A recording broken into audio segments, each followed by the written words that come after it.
जय हिंद गाइज, आप लोग कैसे हैं? उम्मीद करता हूं कि आप लोग अच्छे ही होंगे। आज मैं आपके सामने प्रश्न कक्षा 9 का लाया हूं, साइज 2.2 का प्रश्न लाया हूं, नंबर 1 का। प्रश्न में कह रहा है, मैं पढ़ रहा हूँ एक बार इसको। कह रहा है बहुपद 5x minus 4x square plus 3 का मान ज्ञात करें, जबकि आपको x बराबर नीचे में दिया हुआ है। एक बार है x बराबर 0 है, दूसरा है x बराबर -1 है, और तीसरा आपका है x बराबर 2।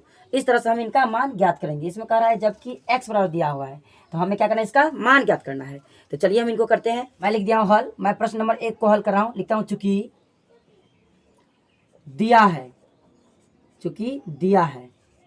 देखिए हमारे पास क्या दिया हुआ है, x बराबर कितना दिया हुआ है, 0। देखिए यहाँ पर x बराबर हमें क्या दिया हुआ है, 0 दिया हुआ है। x का जो मान है, हमारा वैल्यू है, वो आपको 0 दिया हुआ है।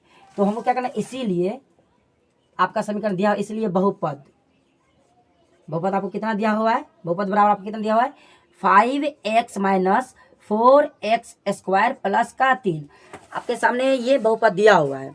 तो बहुपद में हमें क्या करना है, x का मान जो 0 दिया हुआ है, अब जहाँ जहाँ आपका x होगा वहाँ हम क्या करेंगे, x मान कितना रखेंगे, 0 रखेंगे, जो आपका x बराबर 0 दिया हुआ है। समझ गए? दूसरा हमको x का मान -1 है, तो जहाँ जहाँ x होगा वहाँ -1 हम लोग रखेंगे। तो अभी आप प्रश्न में देखिए, आपका दिया हुआ x बराबर 0, तो अब इसमें जहाँ जहाँ आपको x होगा वहाँ हम 0 पुट करेंगे। तो चलिए मैं करता हूँ। या 5 है 5, देखिए यहाँ पर कोई चिन्ह नहीं है, तो गुणा चिन्ह है, मल्टीप्लेक्स चिन्ह है, तो मैं मल्टीप्लेक्स चिन्ह दे देता हूँ। x है बाबू, x, तो x मान आपको कितना है, 0। तो मैं x जहाँ जहाँ x होगा वहाँ क्या रखूँगा, 0 आपका रखूँगा। तो माइनस है, माइनस फिर डाल दीजिए। 4 है 4, फिर इसमें देखिए कोई चिन्ह नहीं है, तो आपको क्या है, गुणा है। या x है, x मान कितना है, 0। स्क्वायर भी लगल है, तो यहाँ भी स्क्वायर आप लगा दीजिए। अब प्लस है प्लस, उसके बाद 3 है 3। ठीक है, मैं क्या करूँगा, यहाँ पे 5 को 0 से गुना करूँगा। यदि हम 5 को 0 से गुना करते हैं तो 0 ही हम पाते हैं। माइनस से माइनस, 4 है 4 लिख दीजिए, गुना है गुने दीजिए। देखिए 0 का स्क्वायर आपको 0 ही होगा, 0 का स्क्वायर आपका 0 ही होता है। तो मैं यहाँ पर क्या करता हूँ, 0 के 0 पुट करता हूँ, प्लस है प्लस, 3 का 3 है।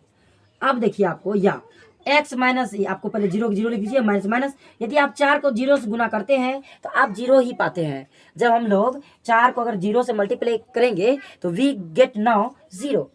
तो यहाँ पर मैं 0 पुट करता हूँ, प्लस है प्लस, 3 के 3 है। देखिए इधर 0 माइनस 0 से 0 कोई वैल्यू नहीं रहा है, तो आपका आंसर निकल के आया है 3। ये हो गया आपका आंसर।